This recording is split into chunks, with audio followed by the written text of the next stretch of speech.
In 1801, atop a magnificent hill in South Nashville, William Dedrick, the inaugural president of the esteemed Nashville Bank, constructed a breathtaking 14-room mansion. This architectural masterpiece spanned an impressive 3,500 acres of his personal estate, located just off Franklin Road. Inspired by the iconic Mount Vernon, the beloved residence of President George Washington, Dedrick's opulent mansion radiated grandeur and charm. Years later, the property was acquired by Robert Woods and his wife Sarah, newlyweds who merged their last names to christen the estate Westwood. During the tumultuous war between the states, the grounds served as a campsite for the Union Army, and the house played a dual role as a lookout and a hospital for wounded soldiers. In the midst of the Battle of Nashville in December 1864, tragedy struck when an errant cannonball crashed through the mansion's roof, finding its resting place in the library. Once the fighting had ceased, fallen soldiers were laid to rest at the foot of Westwood Hill. A few days later, a child residing in the mansion ran indoors, terrified, exclaiming, "Granny, Granny! I saw a Yankee's foot sticking out of the ground, and a little further on was a man's hand."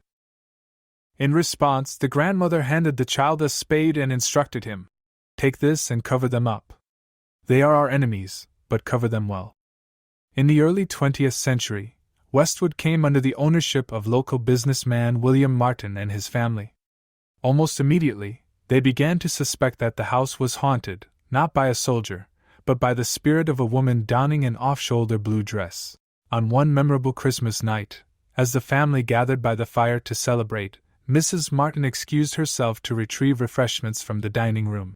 During her absence, a neighbor paid an unexpected visit, extending warm holiday wishes to each family member. However, upon turning to greet an empty wicker chair, she cordially exclaimed, "How do you do?" The children giggled, but the neighbor proceeded to the dining room and inquired about the pretty young lady in the blue dress seated in the sitting room. Taken aback, Mrs. Martin reassured her that nobody besides her husband and children were present in the house. The two women returned to the sitting room, only to find it empty, devoid of any trace of the mysterious visitor. Disturbed by this eerie occurrence, Mrs. Martin sought answers from a neighbor who had knowledge of the previous owners. The neighbor revealed that a young lady in her 20s, who had once resided in the house, tragically succumbed to a deadly illness. Strangely, following her passing, the family began to witness her apparition in the library.